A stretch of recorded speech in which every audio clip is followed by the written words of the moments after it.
Hola, Chio, tu micrófono está apagado. Buenas tardes. Hemos estado con el compañero Fabricio teniendo problemas para ingresar. No sé quién ahorita tiene el usuario de acá para que lo puedan aceptar. Súper, no te preocupes, ya lo acepté. Está bien.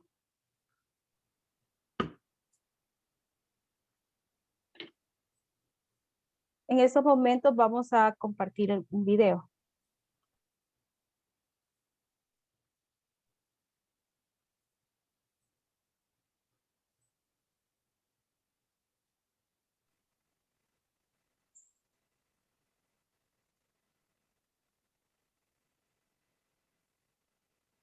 Linda, no sé si me dan el acceso para compartir el video, la presentación. Sí, ahorita, Rocío.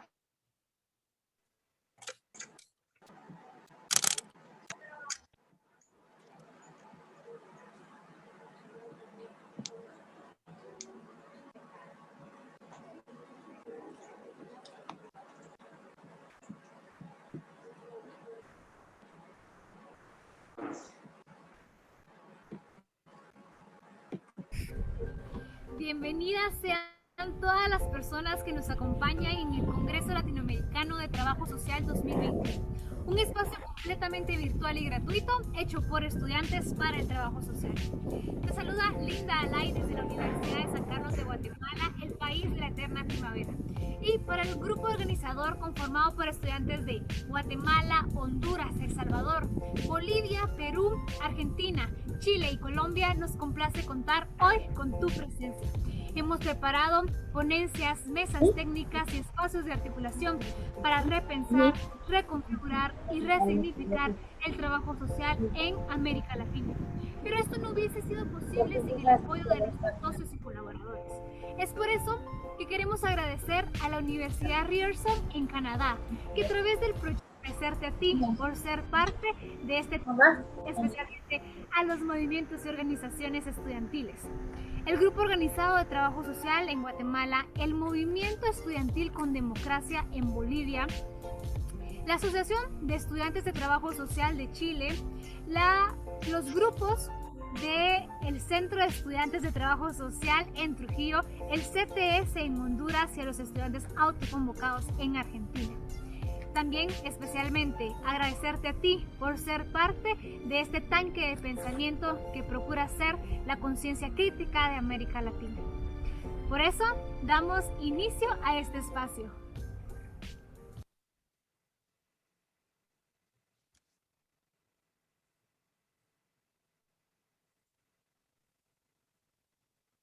Sean todos y cada uno de ustedes bienvenidos a este espacio de aprendizaje y conocimiento en el Congreso Latinoamericano de Trabajo Social, en el cual en esta oportunidad me ha tocado en conjunto mi compañero moderar. Soy Rocío Ayala Roque, estudiante egresada de la licenciatura en Trabajo Social de la Universidad de El Salvador, y posteriormente se incorporará mi compañero Fabricio Rojas de la Universidad de Bolivia. Posteriormente vamos a pasar a leer un poco sobre el currículum de nuestro ponente. Bienvenidos y bienvenidas. El doctor Carlos Montaño es asistente social, máster en servicio social, posee un doctorado en la Universidad Federal de Río de Janeiro, ex docente de la Universidad de la República de Uruguay. En la actualidad es docente de la Universidad Federal de Río de Janeiro, es conferencista en diversos espacios, coordinador de la Biblioteca Latinoamericana de Trabajo Social. Dejamos con ustedes al doctor Carlos Montaño. Bienvenido. Bueno, muchas gracias a todos y todas. Esta invitación que tanto me satisface y me deja muy feliz.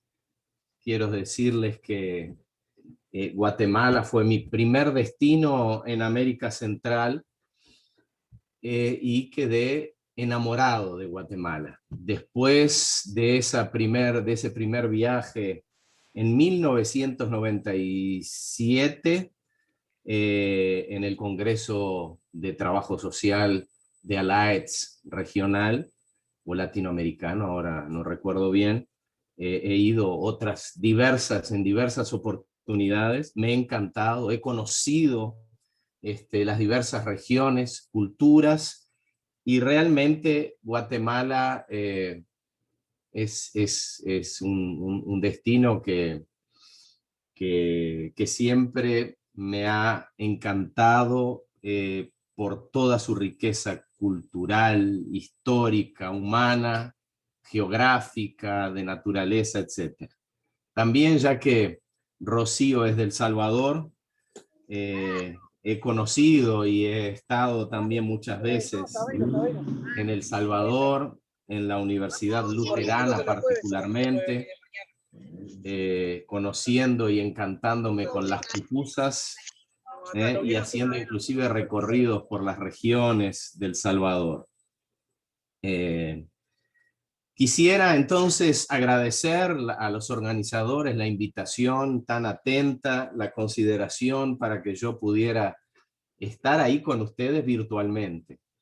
En otros tiempos da más trabajo deslocarse de la ciudad donde uno está para regiones tan distantes, pero también se complementa eso con el calor humano, con las actividades presenciales que se puedan hacer. Estos son tiempos, por lo tanto, difíciles, y nos toca aprender, discutir, conectarnos y socializarnos virtualmente. Y en eso es lo que hemos estado apostando, y ustedes con la organización de este importantísimo evento. Quiero entrar rápidamente al tema.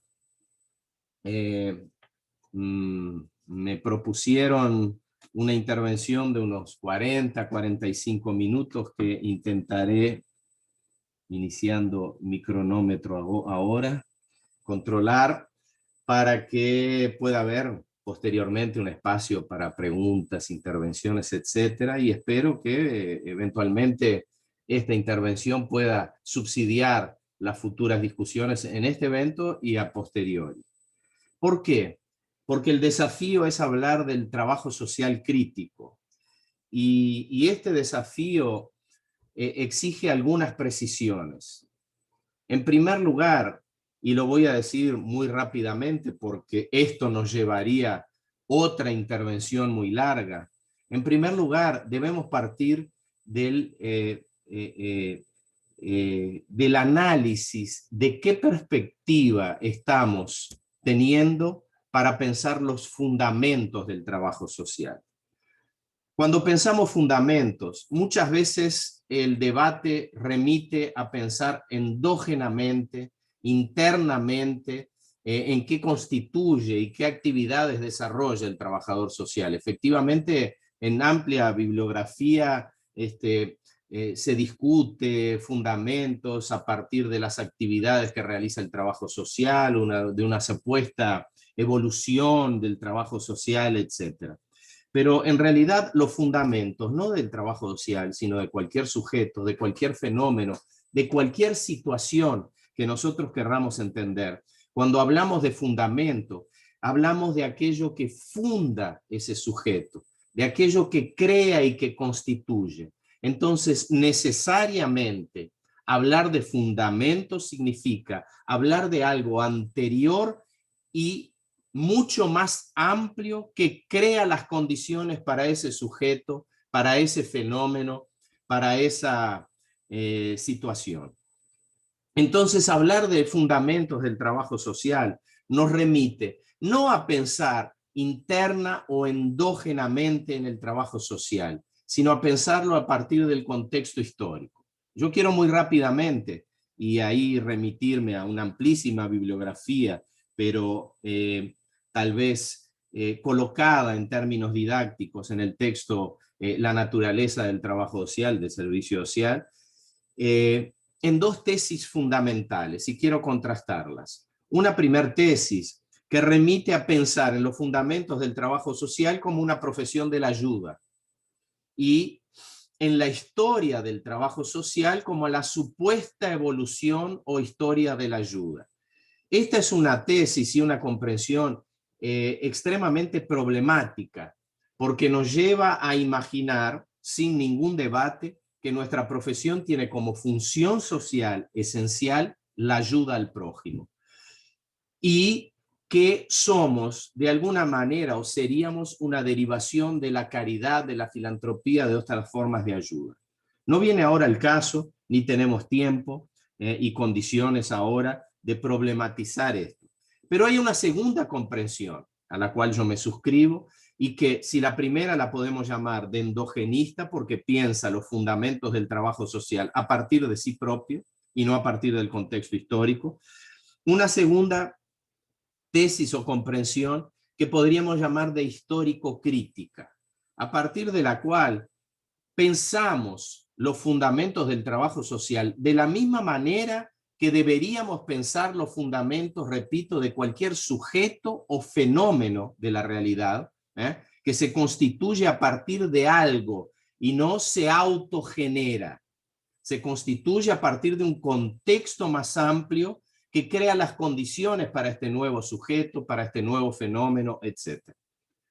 A partir de ahí, de esta perspectiva, para pensar el surgimiento, la génesis, la naturaleza, los fundamentos de nuestra profesión del trabajo social, debemos pensar el contexto en el cual esta profesión se genera. No se genera en la Edad Media, no se genera siquiera en el capitalismo llamado competitivo, en su fase competitiva del siglo XIX.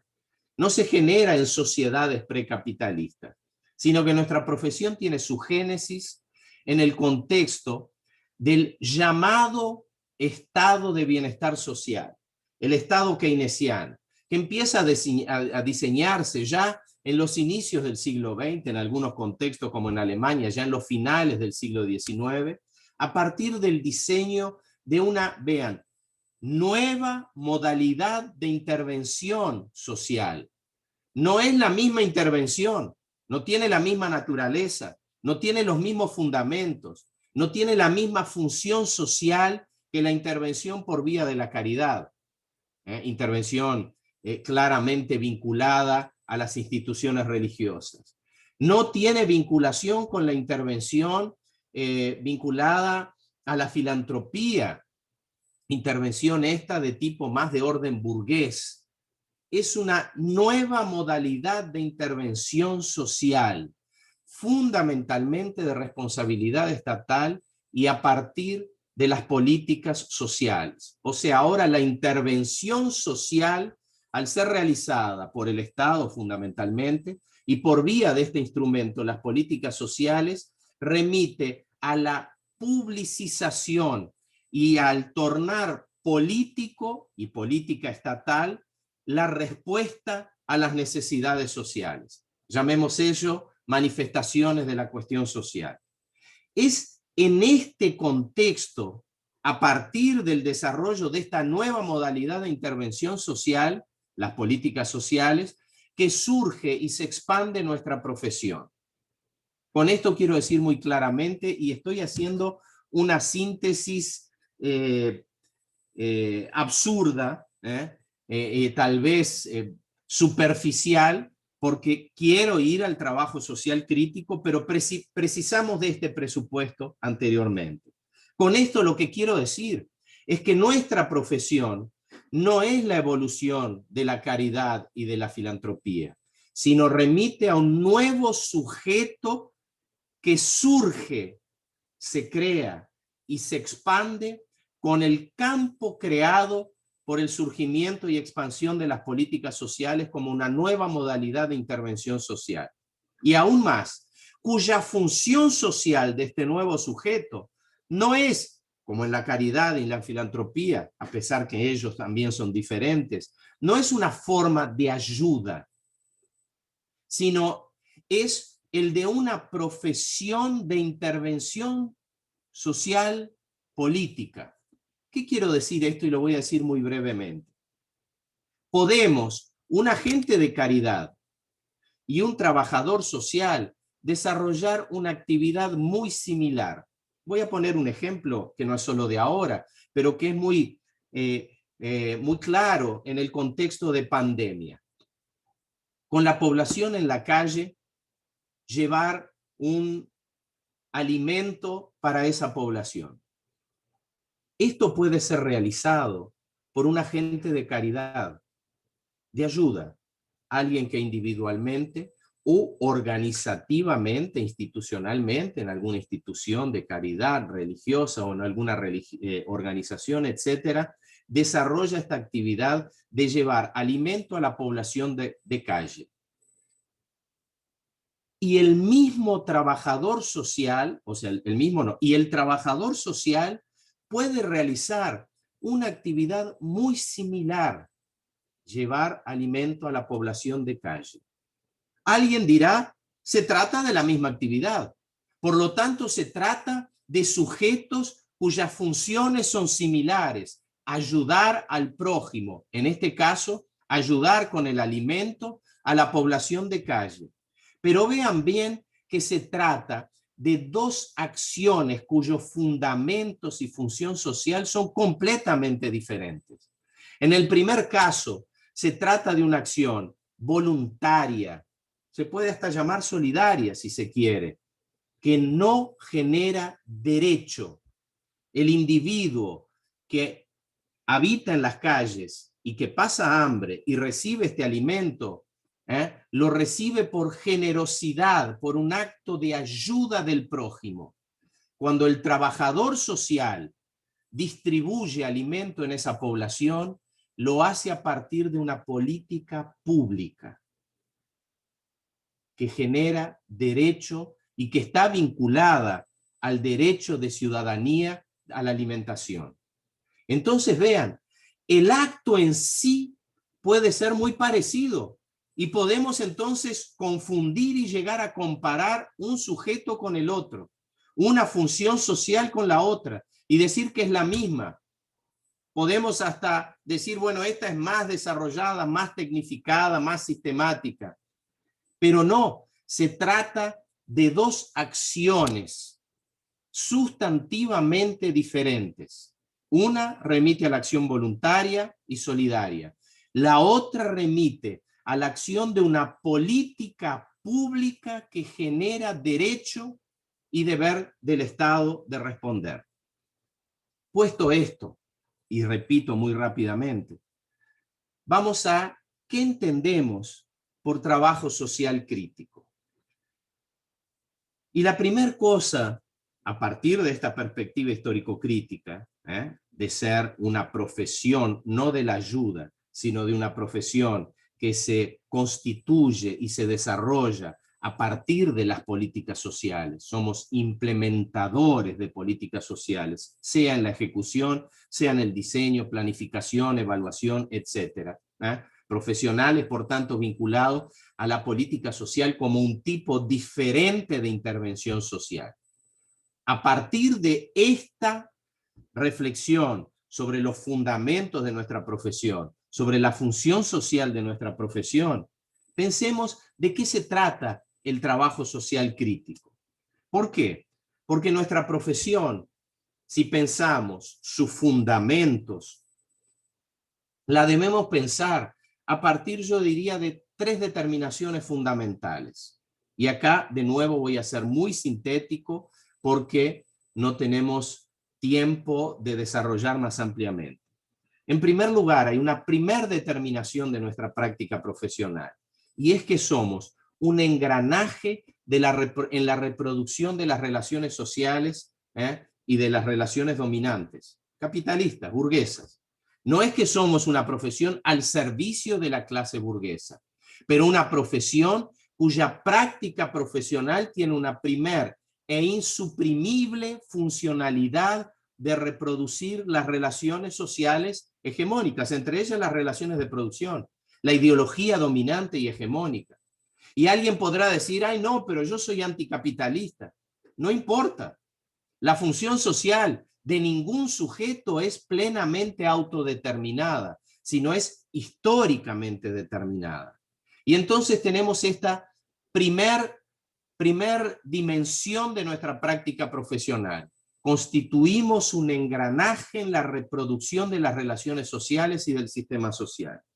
Pero hay una segunda determinación, que no anula la primera, y es que somos una profesión eminentemente política, no partidaria ni militante, sea religiosa o sea militante política, sino una profesión política. ¿Por qué?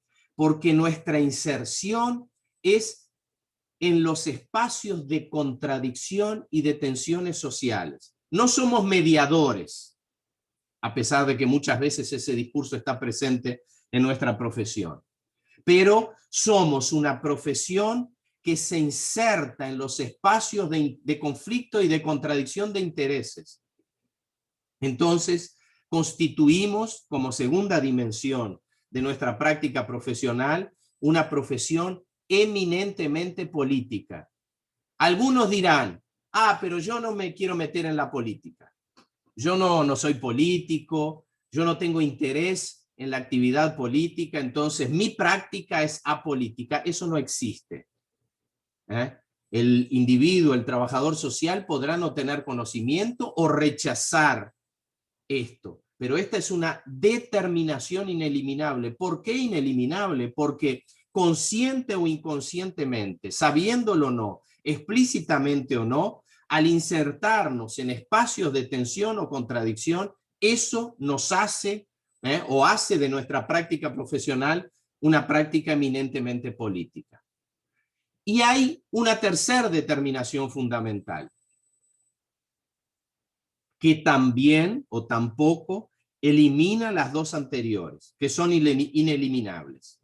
La tercera determinación es que, a pesar de lo anterior, de las dos dimensiones anteriores, a pesar de una profesión históricamente constituida, tenemos un margen de maniobra en nuestra acción profesional. Es decir, a depender de nosotros individualmente, de la capacidad crítica que tengamos de analizar de la realidad, de la capacidad crítica que tengamos de posicionarnos frente a la realidad, de la articulación con otros sujetos, de la articulación con nuestro colectivo profesional, etcétera, podemos o no potenciar un poco más para acá o para allá nuestra intervención profesional. Repito, sin eliminar las dimensiones anteriores. Seguimos constituyendo un engranaje en la reproducción social, etcétera, etcétera. Pero tenemos un margen de maniobra. Por ejemplo, para potenciar la política como derecho y no como beneficio, de potenciar o de trabajar en el sentido de la calidad del servicio social, de la política, etcétera. Eso a depender cómo analizamos la realidad, cómo nos posicionamos en la realidad, cómo nos articulamos políticamente en el interior de nuestro colectivo profesional y con otros actores, inclusive con los sujetos de acción profesional. Esto puesto, muy rápidamente, quiero decir qué errores debemos evitar al hablar de trabajo social crítico. Nuestra profesión ha sido, a partir de la reconceptualización y de la importancia que la reconceptualización ha tenido en la crítica a las bases y a los fundamentos conservadores y positivistas de nuestra profesión, al descubrir el papel de reproductor de nuestra profesión sobre las relaciones sociales, etcétera, ha propuesto en la reconceptualización, pero eso se extiende hasta hoy, ha propuesto varias recreaciones, refundaciones del trabajo social, como si esto fuera posible. Si el trabajo social es históricamente determinado, si el trabajo social es históricamente creado, si el trabajo social nunca fue creado a partir endógenamente de los propios actores, sino como cualquier sujeto fenómeno es creado a partir de un contexto más amplio, nosotros no podemos recrear o refundar nuestra profesión. Podemos repensarla, podemos trabajarla, pero no podemos eliminar estas principalmente dos dimensiones anteriores que yo decía. No podemos eliminar el carácter histórico de nuestra profesión, a riesgo de caer en una visión endogenista. Quien piensa que podemos refundar nuestra profesión tiende a caer en una visión endogenista y que Marilda Yamamoto ciertamente llamaría de mesiánica o voluntarista. La reconceptualización, por lo tanto, y a partir de ella hasta hoy, ha, por lo tanto, intentado refundar, recrear nuestra profesión.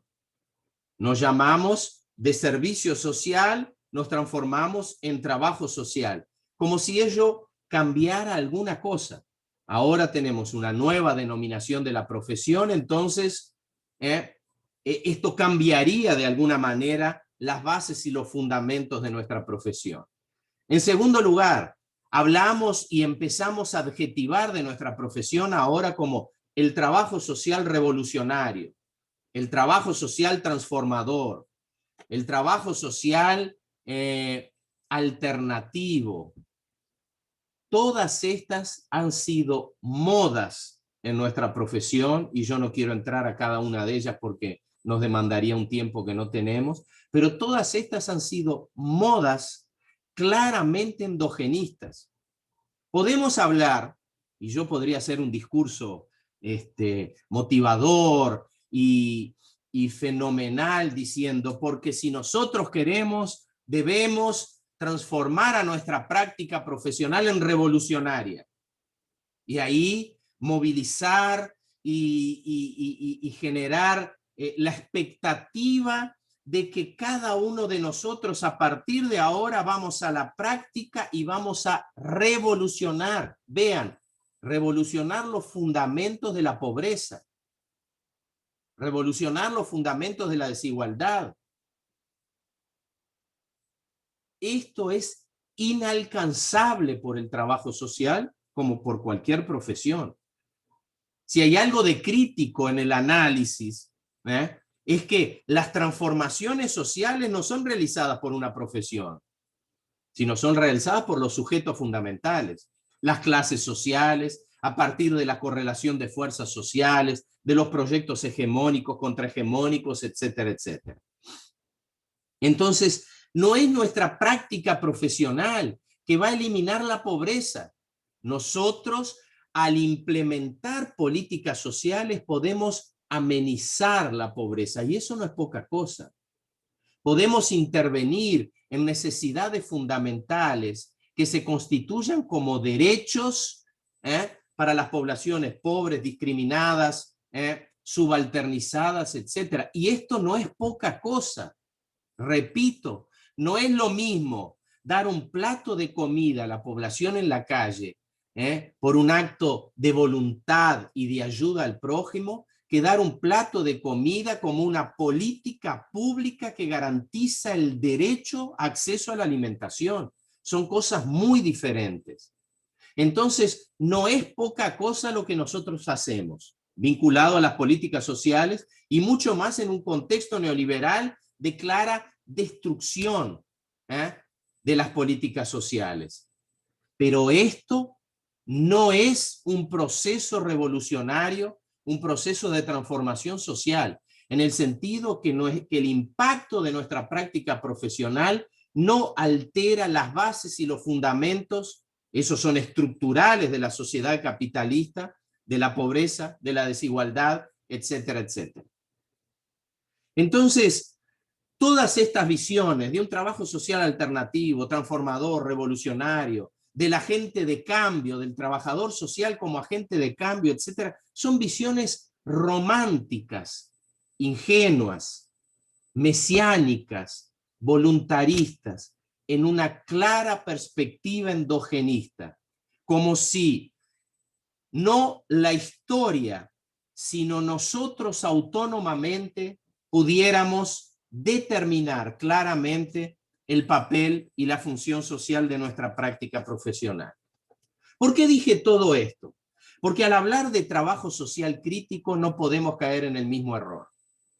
En los años 70 era transformador, en los años 80 era alternativo, Ahora la moda es hablar de trabajo social crítico. Pero cambiamos el adjetivo, pero pensamos lo mismo, de una nueva profesión, esta ahora sí revolucionaria, transformadora. Veamos primero, ¿qué quiere decir crítico?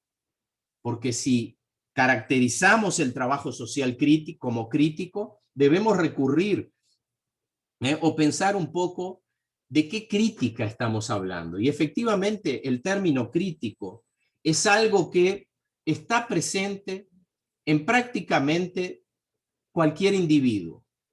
Difícilmente alguien se autoidentifique como acrítico. El término crítico y criticidad es algo que es asumido por casi toda la humanidad, si no toda, como un atributo personal.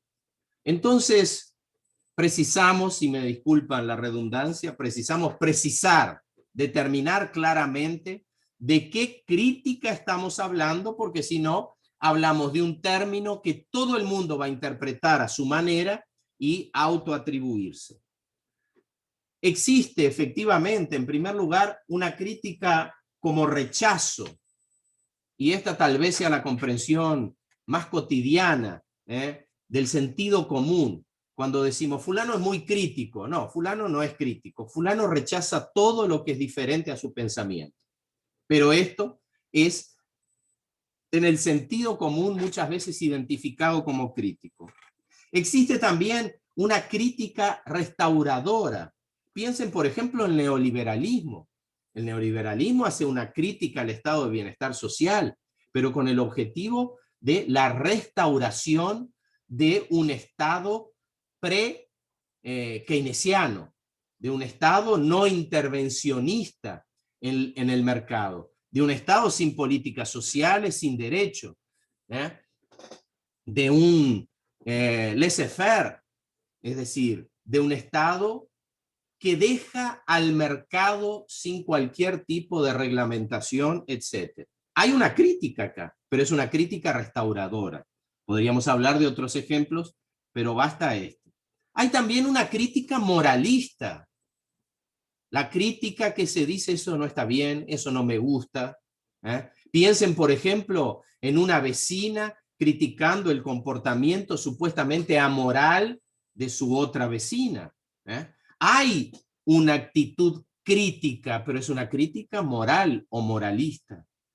Está también la crítica doctrinaria, sea de una religiosa, sea de una doctrina institucional o dogmática, por ejemplo, de la Iglesia Católica. Tiene una doctrina y tiene una crítica a todo lo que no encaja con esa doctrina. Por ejemplo, el casamiento homoafectivo, la despenalización del aborto, etc. Es una crítica doctrinaria a partir de la doctrina de su institución religiosa. Pero puede ser también una crítica doctrinaria de otro tipo de doctrina. Piensen, por ejemplo, en la tradición Familia y Propiedad. Es una institución neofascista que también realiza críticas a determinados comportamientos sociales y pensamientos sociales fuera de esa doctrina. Existe también la crítica romántica. Piensen, por ejemplo, cuando Marx y Engels se referían a la crítica romántica al capitalismo en Proudhon, en Saint-Simon, en Owen, etc. ¿Por qué una crítica romántica? Porque es considerada una crítica ingenua. Es una crítica, en el caso de los llamados críticos románticos del capitalismo, es una crítica fundada, no fundada en la comprensión de los fundamentos del capitalismo. Critican la pobreza, la desigualdad, pero no saben por qué existe la pobreza y la desigualdad. Por lo tanto, hay una crítica romántica, ingenua. Es una crítica muy típica del contexto actual. Piense principalmente de lo que podríamos llamar una izquierda posmoderna o una izquierda posibilista. La crítica que sí existe a la desigualdad, a la pobreza, a la discriminación, pero no se entiende por qué y cuáles son los fundamentos estructurales que explican esa desigualdad, esa pobreza, etc. Y finalmente, hay una crítica puntual o fenoménica, del cual claramente podemos hablar del ejemplo también de, del pensamiento posmoderno. Se hace una crítica a un fenómeno puntualmente, pero ese fenómeno es aislado de la totalidad. Por lo tanto, vean bien, podemos pensar en crítica de diferentes maneras. Si apenas hablamos de un trabajo social crítico, ese trabajo social crítico puede ser moralista, puede ser restaurador, puede ser dogmático, porque en todos estos campos hay crítica. Entonces, debemos precisar de qué crítica hablamos cuando hablamos de trabajo social crítico. Y acá yo quiero remitirme al concepto marxista de la crítica radical. Hablamos, por lo tanto, de crítica radical. Olvídense de que es marxista. Hablemos de qué significa la crítica radical. Y como Marx decía, radical, a pesar de que el uso cotidiano de esta palabra remita a extremista, fulano es muy radical, no me gusta fulano porque tiene un pensamiento muy radical. El término radical, como el propio término indica, significa ir a las raíces o a la raíz de los fenómenos. La crítica radical es aquel conocimiento crítico, aquel análisis crítico que me permite alcanzar la raíz de los fenómenos. ¿Qué es la raíz de los fenómenos? Pensemos en una planta. En general, no siempre, la raíz es aquello que está enterrado, que no vemos a simple vista, que precisamos para reconocer, desenterrar. Es decir, la crítica radical, que es la crítica que nos permite acceder a la raíz de los fenómenos, es la crítica y es el conocimiento que nos permite llegar a la esencia de los fenómenos. De vuelta voy a usar una palabra que estoy usando desde el inicio, a los fundamentos de los fenómenos. Recuerden que yo decía al inicio, para pensar en los fundamentos del trabajo social como de cualquier sujeto fenómeno, fundamento significa no algo meramente interno, sino todo aquello que constituye el campo que va a crear ese fenómeno, ese sujeto. Entonces, por ejemplo, la crítica radical que llega a la raíz, a la esencia, por ejemplo, del fenómeno de la pobreza, no puede agotarse en la descripción de la pobreza en sí. Tengo que entender cómo la pobreza se genera en la sociedad capitalista.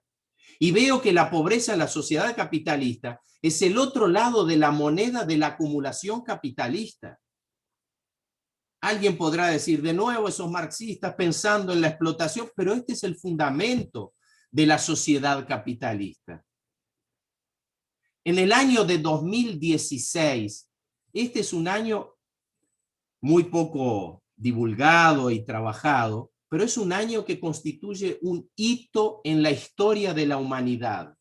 Por primera vez en la historia de la humanidad, el 50% de la riqueza socialmente existente o producida está en manos del 1% de la población. No el 10%, el 1%. Esto significa que la enorme acumulación capitalista, por un lado, genera, y no hay cómo evitar, pobreza y empobrecimiento por otro lado. O sea, si queremos estudiar el fundamento de la pobreza, no podemos, repito, apenas describir la pobreza. Debemos entender la articulación de pobreza y acumulación y por lo tanto entender los fundamentos de la sociedad capitalista. O sea, cuando hablamos de trabajo social crítico, hablamos de trabajo social crítico radical o de la crítica radical. Esto significa, por lo tanto, y crítica radical en el sentido del conocimiento, del acceso al conocimiento, de llegar a la raíz de los fenómenos. a la esencia de los fenómenos, a sus fundamentos. Este es, por lo tanto, el sentido de crítica cuando hablamos de trabajo social crítico. No es la crítica moralista, no es la crítica como rechazo a todo lo diferente, no es la crítica romántica o ingenua, no es la crítica doctrinaria, restauradora, ni siquiera la crítica fenoménica o puntual. Nos referimos a la crítica radical. Esto no significa que el trabajo social crítico solo exista en el campo del pensamiento marxista, pero existe cuando hay la producción de un conocimiento que me permita llegar a las raíces de los fenómenos. Por lo tanto, de no aislar el fenómeno de la sociedad que lo crea y lo reconstituye, sea la pobreza, sea la discriminación racial o el racismo, de género, etcétera, etcétera. Cualquier fenómeno, el pensamiento crítico radical va a entenderlo en el contexto en el cual es fundamentado. Voy a dar, por ejemplo, un ejemplo. El racismo existe en sociedades precapitalistas, pero pensar el racismo en la sociedad capitalista no es lo mismo que el racismo en la sociedad esclavista. Tienen fundamentos diferentes. Lo mismo la pobreza. La pobreza es un fenómeno que existe antes del capitalismo. Y alguien dirá, ¿por qué pensar la pobreza y los fundamentos de la pobreza a partir del capitalismo si la pobreza existe antes del capitalismo? Porque antes del capitalismo, en sociedades precapitalistas, la pobreza se funda o tiene como fundamento la escasez. No hay recursos suficientes. La sociedad capitalista no es una sociedad de escasez, es una sociedad de abundancia. La capacidad productiva de la sociedad capitalista, y mucho más la contemporánea, es de plena abundancia. Cuando hay escasez de recursos, inclusive, es porque el capital para la producción, porque no hay consumo en el mercado, lo que genera las tales crisis económicas. Pero la capacidad de producir del capitalismo es de una sociedad de abundancia. Entonces vean, el fundamento de la pobreza que existe antes del capitalismo en la sociedad capitalista no se debe a la escasez porque hay abundancia, se debe a la articulación entre pobreza y acumulación capitalista. El fundamento es la explotación de la riqueza producida por una clase o un conjunto de clases trabajadoras y apropiado por otra clase. Entonces vean, este es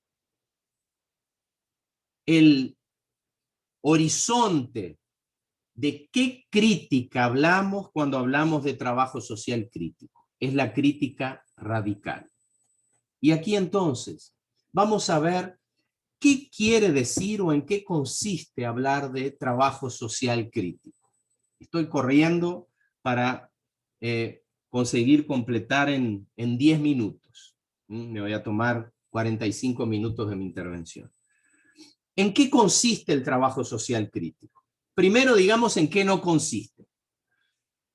No remite en absoluto a un grupo, una tendencia o una ideología al margen de la profesión. Estos son los críticos, etc. Segundo, no significa una nueva moda. Como antes hablamos de trabajo social alternativo, de trabajo social revolucionario, ahora la moda es adjetivar a nuestra profesión de crítica. Y imaginar que mecánica y automáticamente estamos transformando los fundamentos históricos de nuestra profesión y creando una nueva profesión. No significa, por lo tanto, un nuevo trabajo social, una nueva profesión, ni siquiera una nueva etapa de la supuesta autoevolución de la profesión.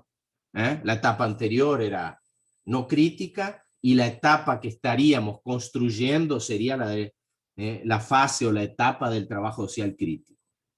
No representa un intento de refundación de nuestra profesión y no equivale a calificarlo de revolucionario, transformador, popular o cualquier cosa. No es nada de esto.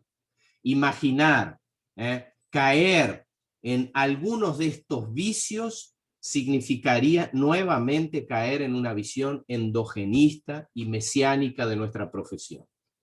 En no pensarla como un producto histórico, sino pensarla como algo que no es y que ningún sujeto puede ser, como un autoproducto autodeterminado.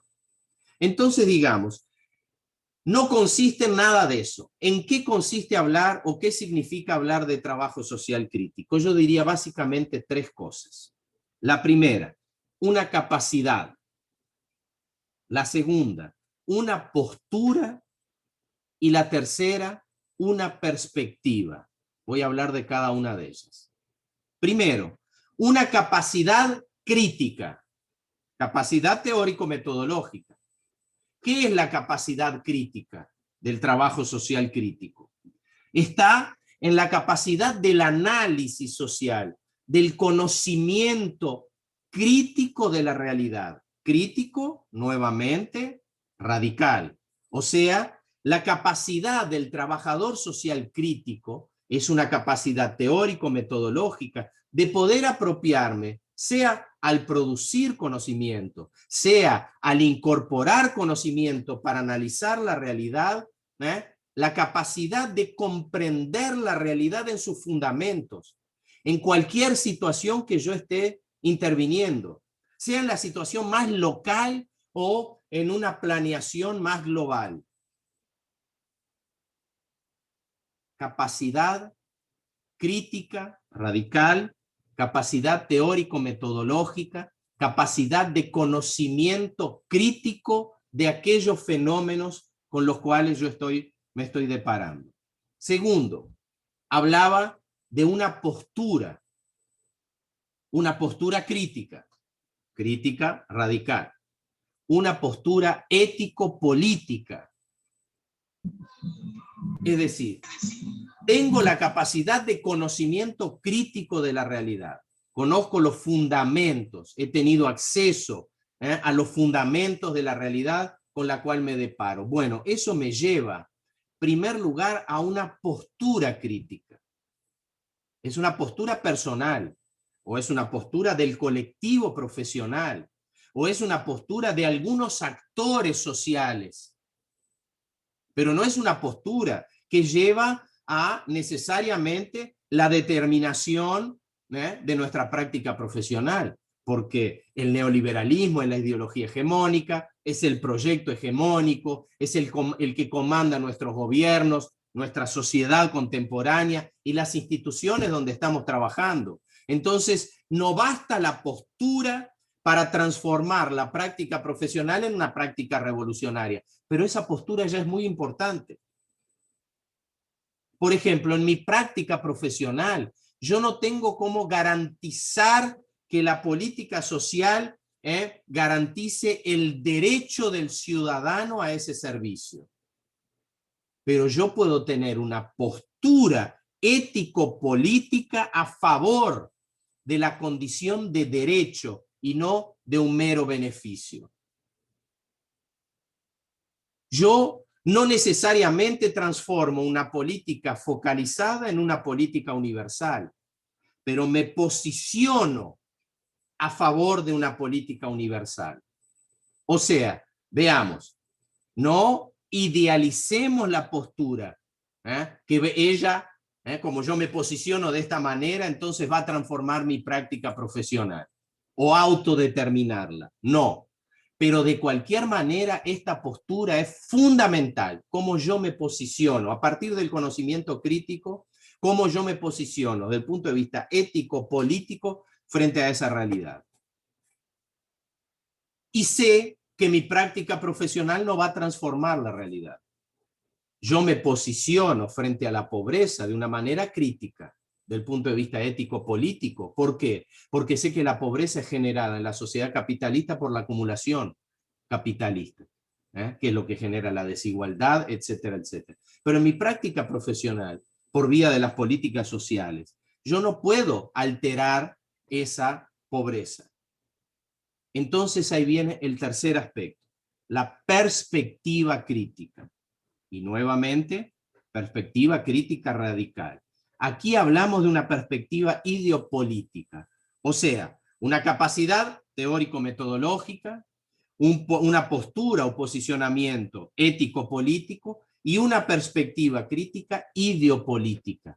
Yo sé que de mi práctica profesional yo no voy a alterar los fundamentos de la pobreza y de la desigualdad en la sociedad capitalista, pero del punto de vista del horizonte a largo plazo, no del resultado inmediato de mi práctica profesional, yo me posiciono por la superación del orden burgués que genera y que funda la desigualdad y la pobreza.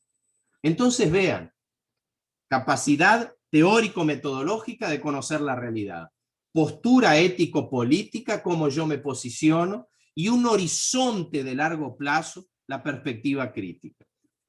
Pero no hablamos, y en la práctica, ser crítico impacta la práctica profesional, porque ya dijimos, el trabajo social crítico no crea una práctica revolucionaria, transformadora.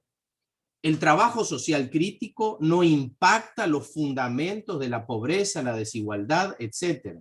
Entonces, cabe la siguiente pregunta. Podemos hablar, y si me permite me voy a tomar 5 minutos más, podemos hablar de una práctica profesional crítica. Si yo estoy diciendo que el trabajo social crítico no genera una práctica transformadora, cabe preguntarnos, pero entonces, lo crítico impacta en el conocimiento crítico, en el posicionamiento crítico y en la perspectiva ideopolítica crítica. Pero ¿y en la práctica? ¿Cambia algo? Podemos hablar, por lo tanto, de una práctica crítica, y yo diré de forma unísona un rotundo sí. Claro que sí. Podemos y debemos hablar de una práctica profesional crítica.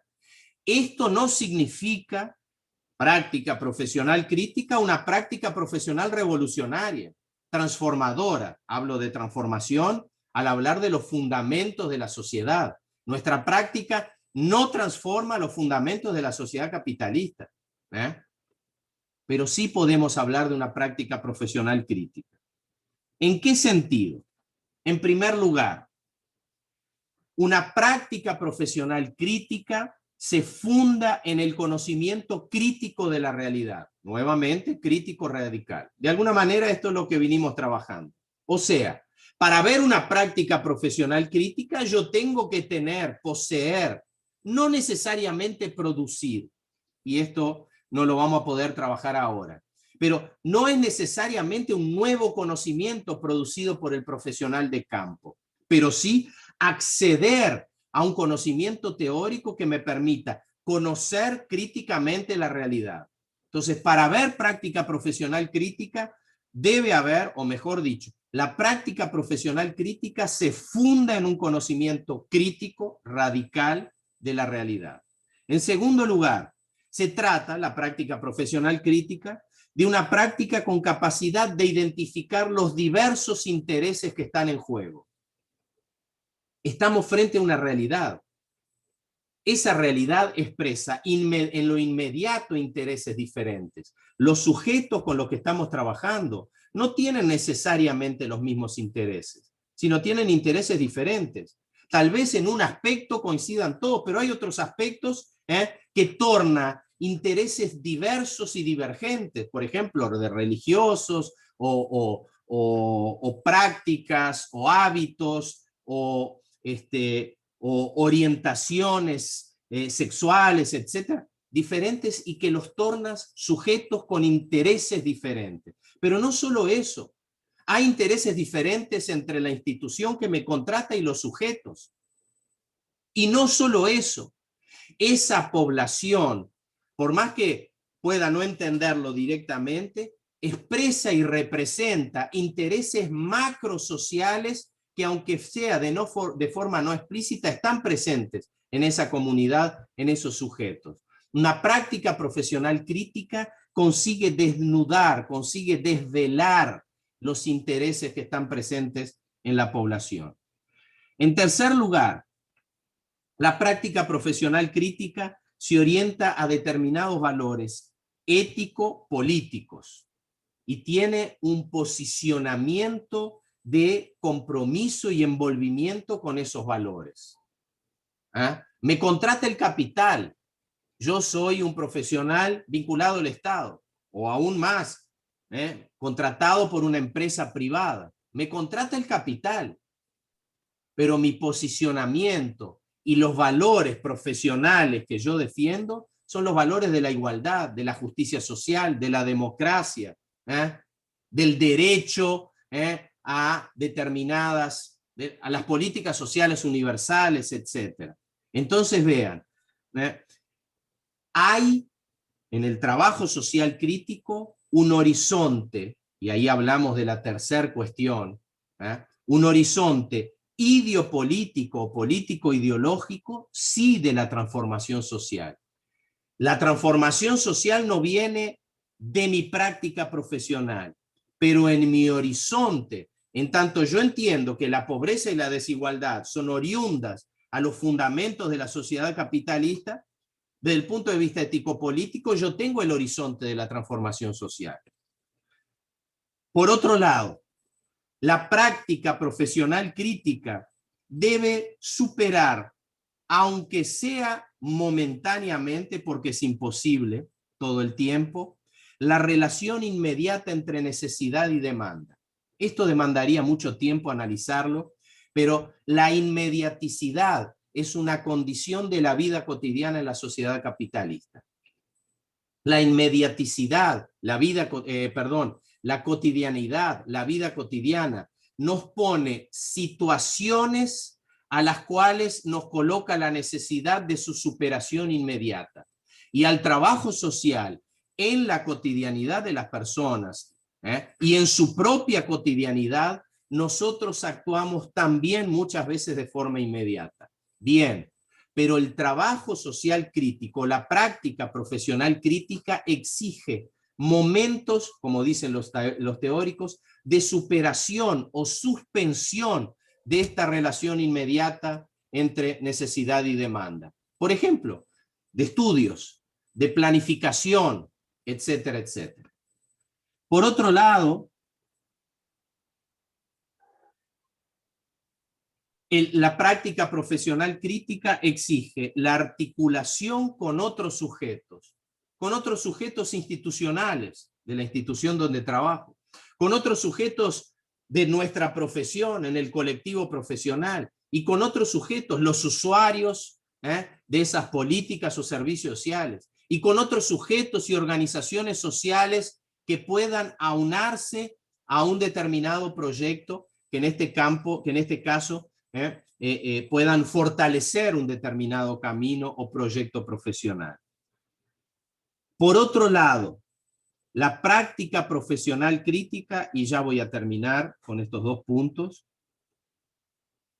exige la necesidad de socialización del conocimiento crítico. Marx decía, el conocimiento crítico no transforma la realidad, pero cuando el conocimiento crítico es apropiado por las masas, ahí sí tenemos una potencial herramienta de transformación social.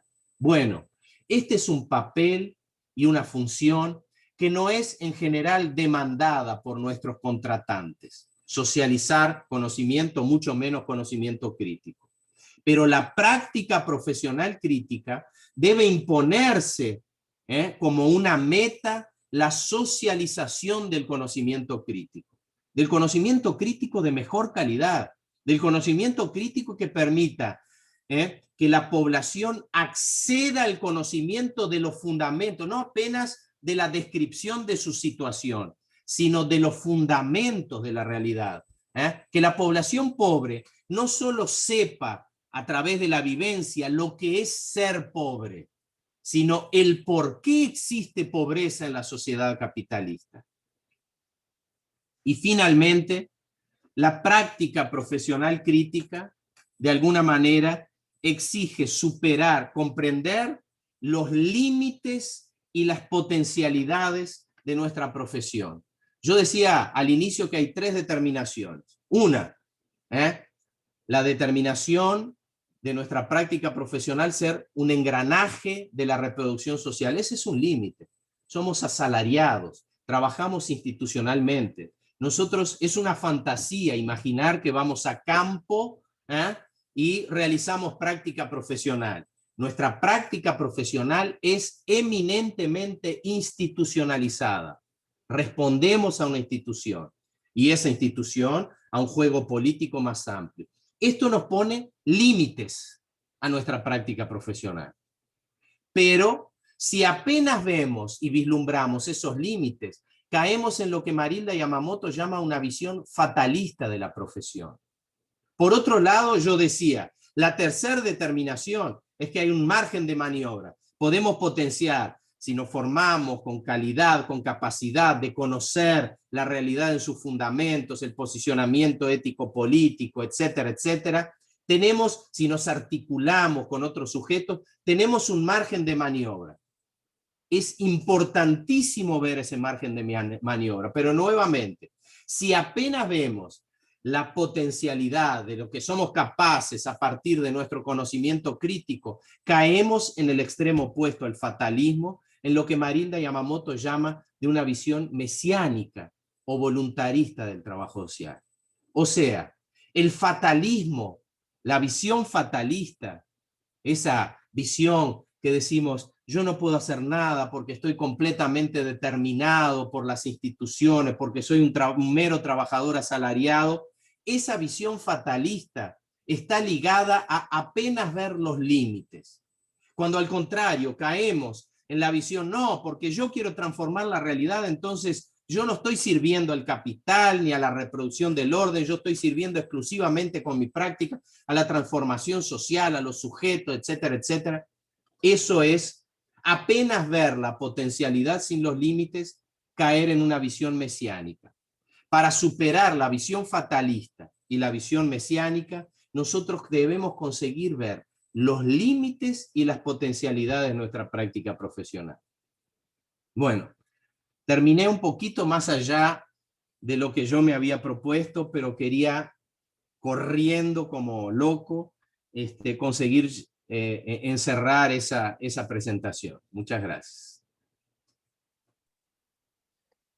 Bueno, primero que nada, muchas gracias una vez más por su presencia, doctor Carlos Montaño, y a todas las personas que han asistido a lo largo de estos 2 días. Es un honor tener a tantas personas, ver el tanto interés por parte de los estudiantes de todos los países de Latinoamérica, incluso fuera de esta, que han asistido a este Congreso Latinoamericano, a esta última jornada, último espacio, junto al doctor Carlos Montaño, el cual nos habla, ¿no?, de tantas cosas. Existen tantas preguntas que desearíamos hacerle en estos momentos, tanto relacionados a la ponencia que dio hoy como relacionados a distintos textos y otras intervenciones que usted ha tenido ya dentro de esto en el último tiempo, ¿no? En especial con esta etapa que está sufriendo este mundo con la pandemia, el virus, lo cual es algo que cambia completamente el panorama, no solo de cómo vivimos día a día como personas, sino también como profesionales. Personas que están estudiando, como personas que ya están ejerciendo la profesión. Empezamos a ver un nuevo panorama y qué mejor que terminar con el trabajo social crítico y qué mejor persona que poder explicarlo que el doctor Carlos Montaño. Bueno, vamos a iniciar con unas cuantas preguntas. Van a tratar de ser lo más cortas posibles para ya no extendernos tanto dentro del tiempo que aún nos queda. Bueno, dentro de la intervención, doctor Carlos Montaño, hablamos más que nada sobre el trabajo social, cómo este se desarrolla, algo de la práctica profesional, la teoría. Podríamos hablar también de la indagación como herramienta, como instrumento que tiene que tener el trabajador social para desarrollar este trabajo social crítico, ¿no? El cual personalmente, dentro de Bolivia, y sé que también se refleja en Latinoamérica, la mayoría de los trabajadores sociales, por no decir todos, confunden el término y como usted mencionaba, lo ven como una moda, ¿no? Como algo que simplemente es como un discurso político. Es algo más como que generan militancia al decir, ¿no? El trabajo social crítico, el trabajo social crítico. Entonces, es como un discurso político que a través del tiempo es como decir, ah, bueno, ya me vas a empezar a hablar de lo mismo. Entonces, a lo cual va la siguiente pregunta, ya que con este mismo discurso, las personas empiezan a generar ese pensamiento de que no existe esa confianza y ese primer acercamiento, ya sea hacia un grupo, un individuo, una comunidad, ya empieza a generar una brecha de distanciamiento entre lo que sería el trabajador social con la población vulnerable o la población con la cual se pretende ayudar, generando así una apatía social respecto no solo hacia la carrera, sino a querer mejorar ese cambio, ya que como dijimos y como usted menciona, este es un trabajo social crítico, más no es transformador y no es alternativo, ¿no? Entonces la pregunta sería, ¿cómo podríamos romper con esta apatía social que naturaliza la carencia y la falta de oportunidades de las diferentes realidades, de las realidades cotidianas que hay, ya que no podemos hablar simplemente de Uruguay o Colombia, Bolivia, ya que se vive una diferente realidad en cada caso, ¿no? Pero quizá una idea más o menos de cómo podríamos romper esta apatía en relación a todo eso que conlleva a desconfiar de las personas hacia la profesión o hacia las personas que intentan intervenir con estas. ¿Se va a hacer bloques de preguntas o preguntas individuales? De repente, no sé cómo lo están programando ustedes. Claro, lo que pretendemos hacer es que conjunto a mi compañera nosotros generemos un par de preguntas cada uno en relación a un punto de la organización del evento y después vamos a tratar de responder a todas las preguntas que están dentro del chat de las Pero digo, personas. para que yo responda las preguntas que me hacen llegar a mí, ¿las van a hacer por bloque o individualmente? ¿Ya te respondo a ti? Sí, sería mejor que me la responda y vamos a ir haciendo así, Ah. como manera de diálogo. A ver si entendí bien. Si no entendí, me complementás y me corregís. Claro.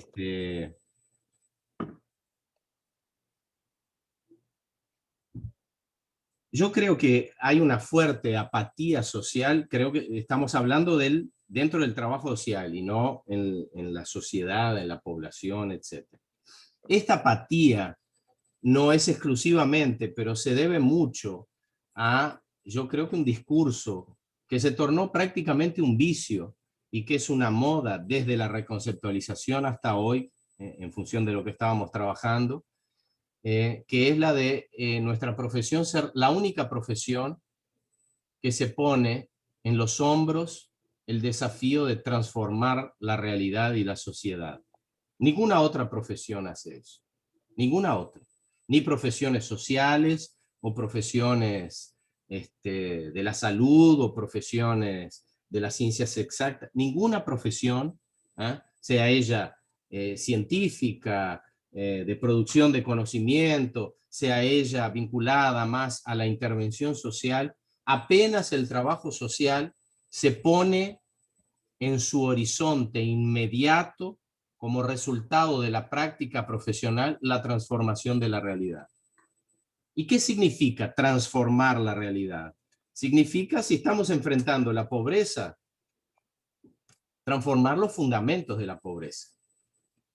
La política social a la cual nosotros estamos vinculados, y por lo tanto que nos dota de funcionalidad a nuestra práctica profesional, la política social no fue diseñada, ni es concebida, ni podría serlo porque es un proyecto del Estado, de la sociedad capitalista, de un llamado estado de bienestar social. No tiene por horizonte eliminar la pobreza, tiene por horizonte disminuir en algún nivel la pobreza extrema, etcétera, etcétera, en generar capacidad de consumo necesaria para el capital, principalmente en contextos de expansión productivo-comercial, etcétera, etcétera. Disminuir la conflictividad social a través de los servicios prestados por el Estado, de las políticas desarrolladas por el Estado, etcétera. Pero no tiene como capacidad y como horizonte transformar la realidad social. Ninguna política social es para eliminar la explotación del trabajador por parte del capitalista, porque eso sería que el Estado tuviera un instrumento contra el propio orden burgués. Y esto es inadmisible, por lo menos en el contexto contemporáneo, hasta que haya una hegemonía de una clase o de un sector social anticapitalista o alternativo al capitalismo. Esto es impensable. Entonces, nuestra inserción profesional en las políticas sociales nos torna incapaces, como a cualquier profesión, de transformar la realidad. Quiero decir, transformar en el sentido de los fundamentos. Nosotros actuamos y operamos cambios e importantísimos cambios en la realidad. Claro, un tipo que tiene su familia muriéndose de hambre, con una política social que actúa en el derecho de ciudadanía, de acceso a la alimentación, y ahí ya el riesgo de muerte de sus hijos desaparece, etcétera. Esto es importantísimo, pero no altera los fundamentos de la pobreza y la desigualdad. ¿Qué ocurre? Nosotros nos ponemos eso en el horizonte. Nosotros tenemos ese discurso presente todo el tiempo. Tenemos que actuar para transformar la realidad. Eso está muchas veces en nuestros códigos de ética. Eso está en nuestros libros. Eso está en las clases que asistimos. Eso está en los discursos más acalorados o también en los no tan acalorados. Eso está inclusive, si uno mira a autores de la reconceptualización, no autores marxistas o autores, digamos, en una perspectiva revolucionaria, inclusive autores de tendencias conservadoras, hablan de transformación social. ¿Por qué? Porque vacían completamente el término transformación social. Pero nosotros queremos transformar la realidad. Vamos a práctica y nos deparamos en campo con la gente desempleada, muriendo de hambre, con la población en la calle, con las formas de discriminación, con las comunidades indígenas relegadas en algunos países a una condición subalterna, con la discriminación racial, etcétera, etcétera, etcétera. Y nosotros queremos transformar la realidad. Y no podemos hacerlo, porque nuestra práctica profesional no transforma la realidad. No podría tener ese horizonte, no es por un problema individual o colectivo nuestro. Es porque la realidad no es transformada por ninguna práctica profesional. Estoy hablando, repito, transformación como fundamento. Entonces nosotros vamos a campo queriendo transformar la realidad. No lo hacemos. ¿Cómo volvemos a nuestras casas? Frustrados.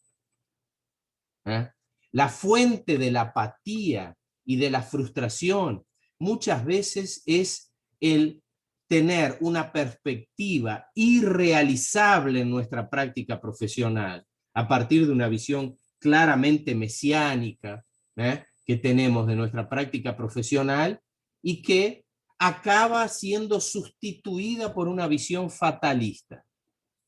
Marilda Yamamoto, al analizar el fatalismo y el mesianismo, la visión fatalista y la visión mesiánica de la profesión, le faltó decir una cosa muy rápida y me parece muy evidente, que pasamos del fatalismo al mesianismo y del mesianismo al fatalismo como en un péndulo.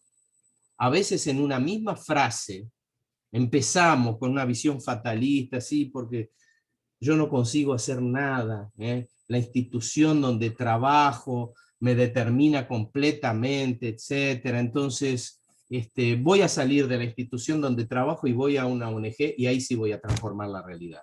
Vean, en la misma frase salgo de la visión fatalista a la visión mesiánica. Entonces, yo creo que los dos son errores. En definitiva, a largo plazo, el mesianismo desaparece. Porque el mesianismo, cuando enfrentamos la realidad cotidianamente, año tras año, y vemos que no transformamos la realidad, se convierte en fatalismo. Y el fatalismo en la apatía que tú mencionabas. Por eso yo decía, un trabajo social crítico precisa identificar y reconocer las potencialidades y los límites.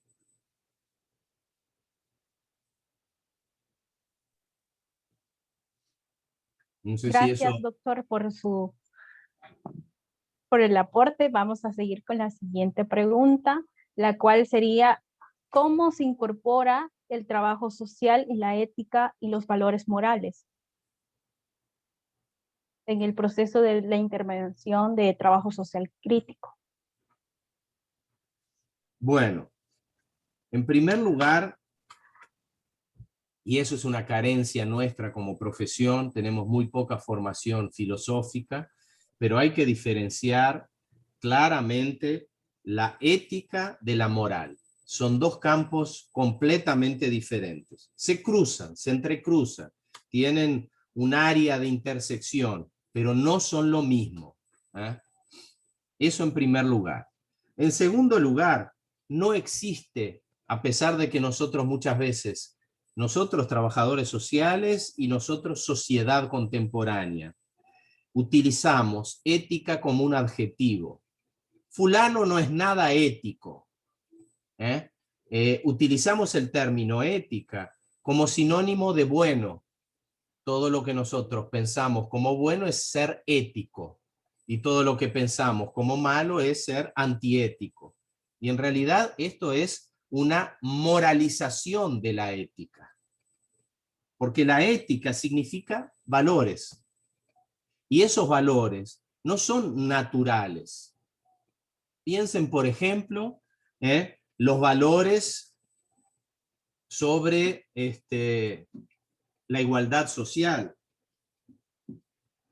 Estos son valores que no están presentes en todos los actores sociales, ni siquiera todos los trabajadores sociales, porque hay trabajadores sociales que o son racistas, o machistas, o procapitalistas, etcétera, y que por lo tanto tienen como sus valores la defensa consciente o inconsciente, explícita o implícita, de una desigualdad racial, de género, de clase, etcétera, etcétera. Entonces, la igualdad social no es un valor natural, es un valor al cual accedemos por opción. Voy a dar otro ejemplo. La explotación, yo lo tengo como un valor a ser combatido, o como valor ético, yo tengo el combate a la explotación. Pero la explotación está absolutamente dentro de la ética capitalista. Voy a dar un ejemplo muy rápido. Un ejemplo ya obsoleto, pero como yo en otros tiempos había puesto ese ejemplo usando este auto, este carro, lo voy a seguir usando. Una combi. Yo tengo una combi, es decir, una camioneta, que no la uso. Ahí Hugo Martínez, estoy citando aquí a un colega que veo, Hugo Martínez me alquila la combi. Muy bien. Voy a hablar, ya que estamos de diferentes países, y no podría hablar en soles, en quetzales, en guaraníes o en pesos argentinos o lo que sea. Voy a hablar entonces en reales, la moneda local para Brasil. Hugo Martínez me alquila la combi mensualmente pagándome 1.000 reales. No interesa la conversión. Me paga 1.000 reales y yo le alquilo mi combi, mi camioneta, y él la usa durante 8 horas por día en un mes. Muy bien. Con ese uso de la combi, Hugo consiguió ganarse 10.000 reales. A la flauta. Entonces, yo vengo y le digo, Hugo, no. Me pagaste 1.000 reales, te ganaste 10.000 reales con el uso de mi combi. Vamos a dividir la mitad. Y Hugo me va a decir nada de eso. Yo te alquilé la combi por 1.000 reales. Ese fue nuestro convenio. Si con el uso de la combi yo gané 10.000 reales, estos son míos. O entonces 9 son míos y 1 es para pagarte el alquiler de la combi. Nadie discute eso. ¿Alguien discute este acuerdo? En absoluto. Bueno, pensemos la fuerza de trabajo exactamente como la combi. Ahora la fuerza de trabajo, que es la mercancía que un trabajador vende, funciona absolutamente igual a la combi. El trabajador vende al capitalista su fuerza de trabajo por 1.000 reales y el capitalista, usando la fuerza de trabajo de ese trabajador, gana 10.000 reales. Bueno, 9.000 reales son la plusvalía que generó el trabajador y que se apropia el capitalista. Eso es la explotación. Entonces vean, desde el punto de vista de la ética capitalista, la explotación es absolutamente ético. ¿Qué quiero decir con esto? Que la ética remite a valores.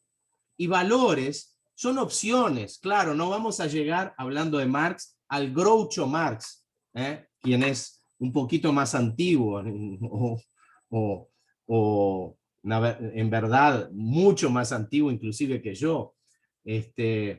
Sabe que los hermanos Marx en los años, qué sé yo, 40, 50, tenían un programa cómico, y el Groucho Marx, que es uno de los personajes de los hermanos Marx, decía, como una de sus chistes, decía enérgicamente, estos son mis valores, estos son mis principios, si no les gustó, tengo otros. Bueno, la ética y los valores son resultado de una elección entre alternativas.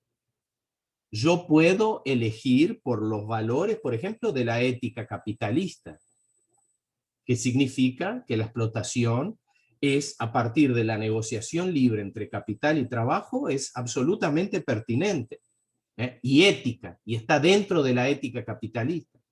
O mi ética puede caminar para el lado de valor de la igualdad social, en donde la explotación es contradictoria. Entonces vean, no podemos naturalizar la ética y no podemos naturalizar los valores. Tenemos que elegir qué valores van a fundar la práctica profesional. Y esto significa un proceso de debate profesional, no es en el plano individual, de debate del colectivo profesional para establecer qué código de ética, con qué valores vamos a orientar la práctica profesional.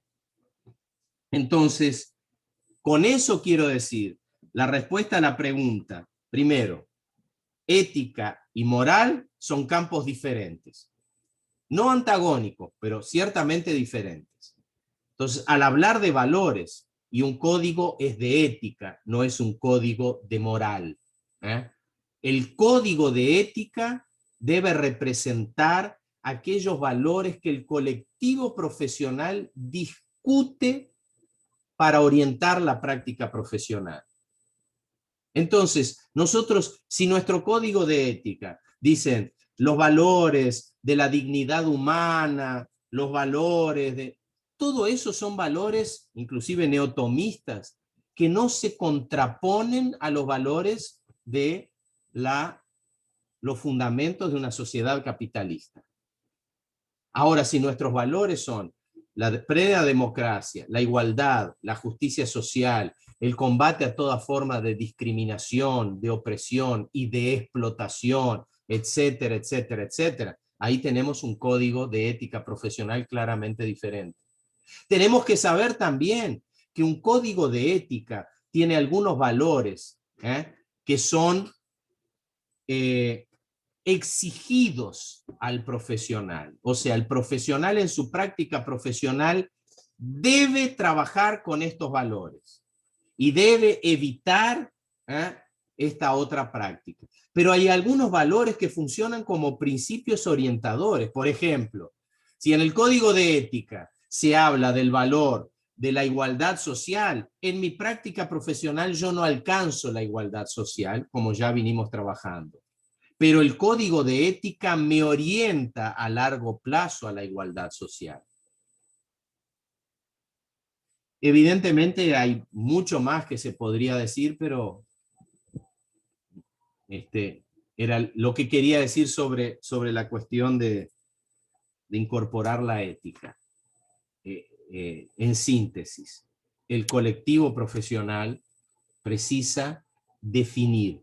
Para eso, y obviamente no sé de qué países están presentes, pero en el año 2000 en Uruguay se reunió lo que era el comité del Mercosur de Trabajo Social, que en aquel entonces reunía Uruguay, Argentina, Brasil, Paraguay y Chile.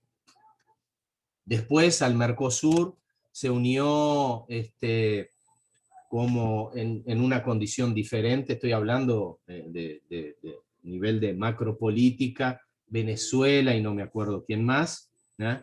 Y después todo eso con los gobiernos neofascistas, etcétera, que por suerte están revirtiéndose, mucho de eso fue alterado. Pero el Comité de Trabajo Social del Mercosur se reunió en Uruguay en el año 2000 y a partir de ahí elaboró, y estoy diciendo esto porque está presente, creo que en las plataformas de ALA-AIDS, pero si no en las plataformas del CEFES, que es lo que sería el Colegio Federal de Trabajo Social en Brasil, y creo que también en Argentina, en Uruguay, en ADASO en Uruguay, en la Asociación de Trabajadores Sociales de Uruguay, etcétera, el resultado de ese encuentro en el año 2000, en donde se elaboran principios éticos para nortear la reelaboración de los códigos de ética, lo que generó en Argentina que las diversas provincias, cada una tiene su código de ética, que varias provincias repensaran su código de ética a partir de esos principios elaborados ahí. Que en Paraguay, que no había código de ética profesional, se elaborara un código de ética, y en Uruguay, que había un código de ética, pero muy antiguo, también se reelaborara y repensara a partir de eso. O sea, quien quiere pensar, generar el debate para un código de ética o para actualizarlo no basta, ¿no? Pero para redireccionarlo desde determinadas orientaciones de valores y de ética, etcétera, etcétera, puede tener acceso a esa fuente que es el debate del Comité Mercosur de Trabajo Social.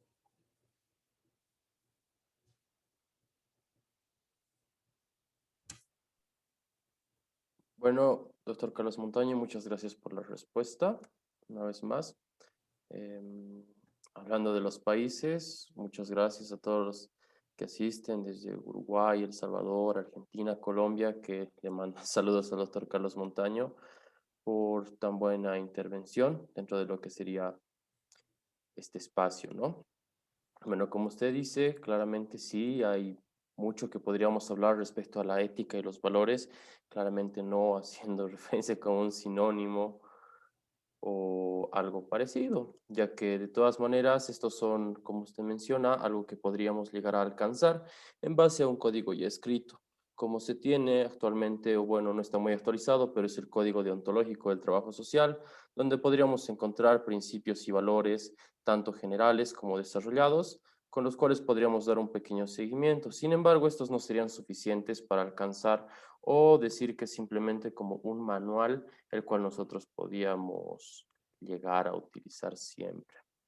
Bueno, la posterior pregunta es un poco más relacionada al contexto actual que estamos viviendo, ya que hablamos de la pandemia del COVID-19 y ya que esta ha generado desafíos, como ya mencionaba, dentro de todos los aspectos de la vida cotidiana como del quehacer profesional, no solo del trabajo social, sino de todos, ¿no? Doctor Carlos Montaño, hablando del contexto de la pandemia y del COVID-19, ¿usted cree que esto es un desafío o un impulso para un mejor desarrollo de lo que sería el trabajo social, no solamente crítico, ¿no? Sino en todos los aspectos, ya que este es el punto en el cual todas las profesiones sacan a la luz todo lo que pueden dar. Entonces, esto sería un beneficio para nosotros, sería un contratiempo, obviamente desde la generación de conocimientos científicos, la generación de propuestas en ese aspecto, ya que obviamente para todos es una complicación, pero podríamos verle algún lado positivo quizá, ¿o qué opina usted?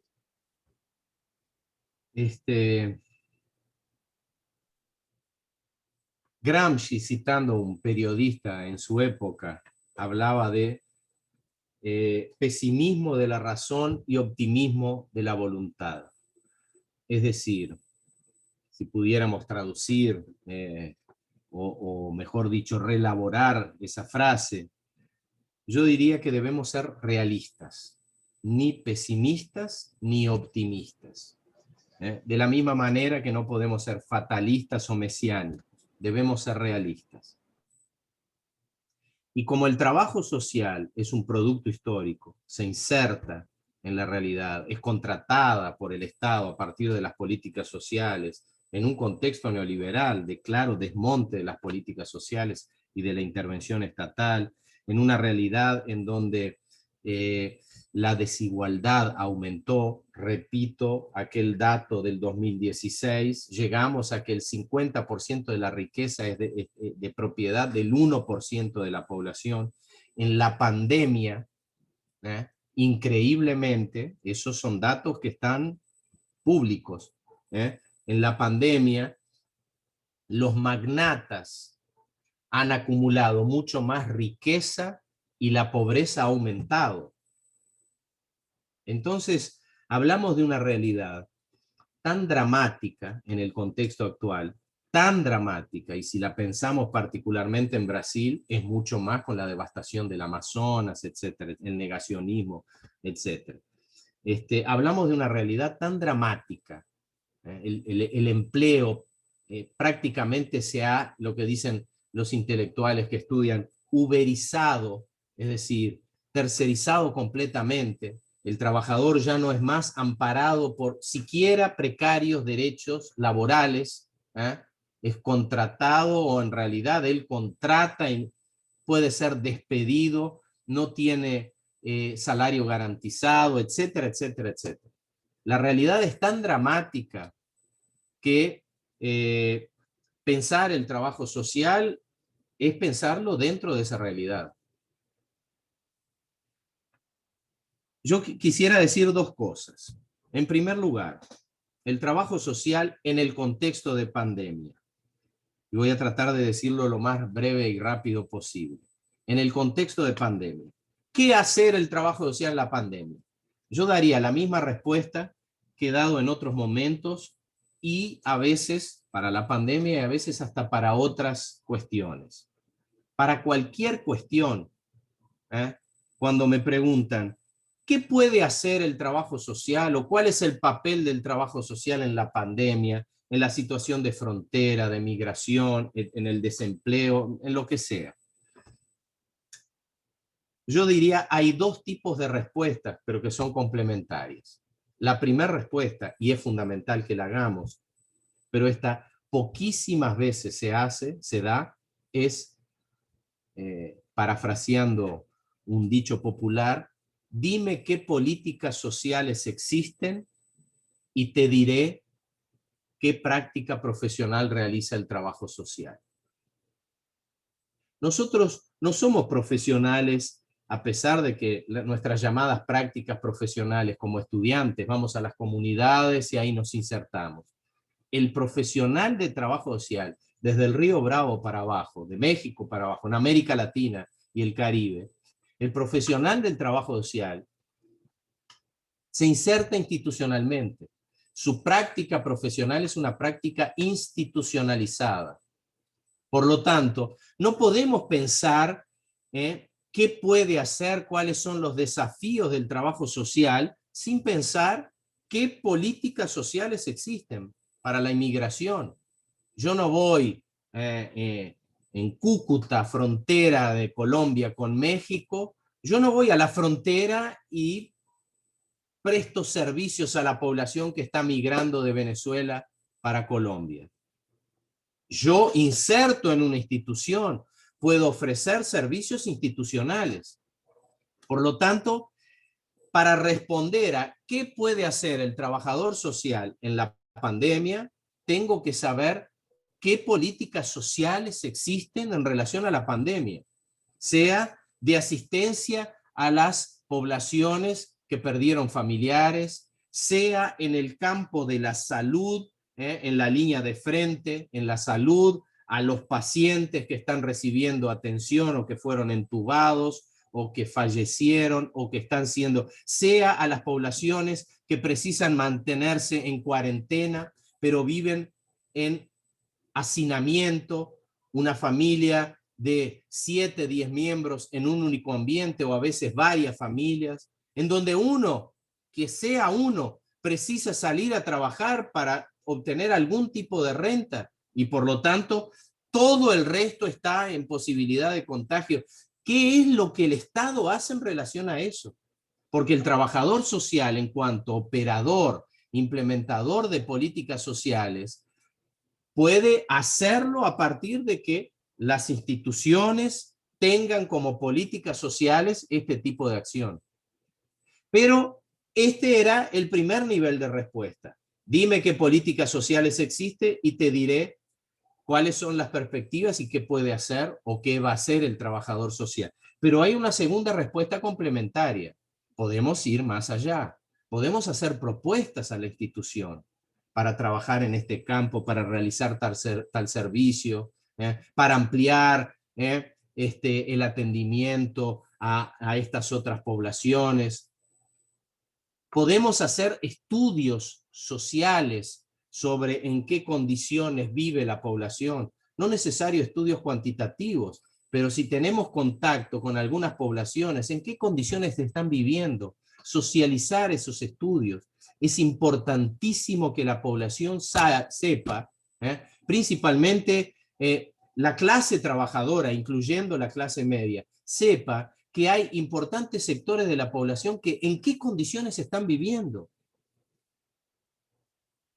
Hacinamiento, trabajo, absoluta carencia de renta, etcétera, etcétera. Es importante que el trabajador social que tiene acceso a este conocimiento, porque si institucionalmente intervienen las comunidades carentes en donde hay estas situaciones, divulgue públicamente, sea a través de documentos, de entrevistas, en los espacios que pueda, amplíe el conocimiento para la sociedad sobre las situaciones. O sea, hay mucho a hacer, proponer políticas, proponer acciones, realizar investigaciones para socializarlas, etcétera, etcétera. Campañas también de concientización, particularmente en el Brasil, en donde tenemos un presidente que quiere minimizar la pandemia como si fuera una gripecita y promover medicamentos absolutamente contraindicados y bloquear o contraindicar la vacuna, etcétera, etcétera. Al contrario, trabajar también en campañas de concientización, etcétera, etcétera.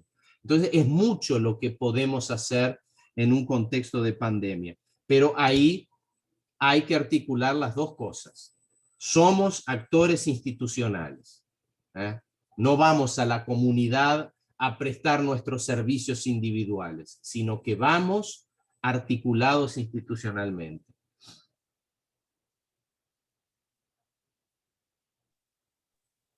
Gracias, doctor, por todo el conocimiento brindado en esta tarde. También decirle que hay de diferentes países que nos acompañan, lo cual han estado mandando saludos, agradecimientos por todo el contenido que nos ha brindado en esta oportunidad.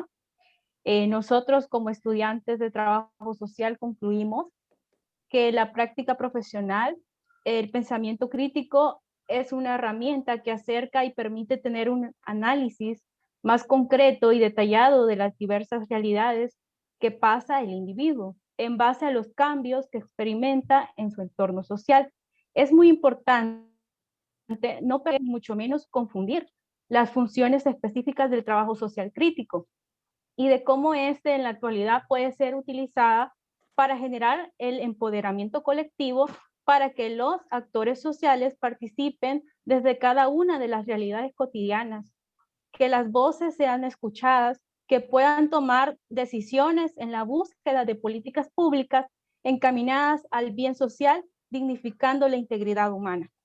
Desde el trabajo social crítico se pueden formar argumentos sólidos en base a la teoría existente, que demuestra cómo para incidir y materializar todos los conocimientos previos de la formación profesional, se deben de dejar las creencias personales arraigadas, como usted, doctor, ya lo decía, ¿verdad? Y no objetivas que puedan tener repercusiones al momento de las intervenciones con las y los usuarios.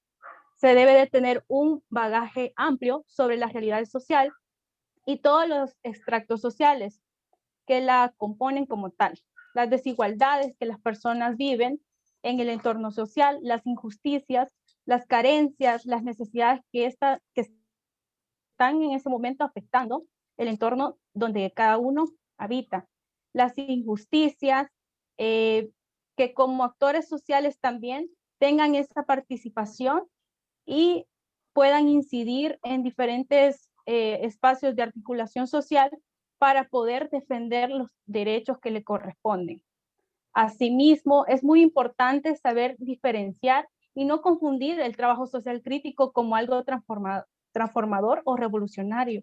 Más allá de esa función esencial, es que las personas se apropien de su realidad, que puedan incidir en la toma de decisiones y cambios que desean obtener por medio de la priorización de las necesidades que estos poseen, el respeto de las diversas opiniones y el reconocer que ellos mismos también pueden cambiar la realidad que están viviendo.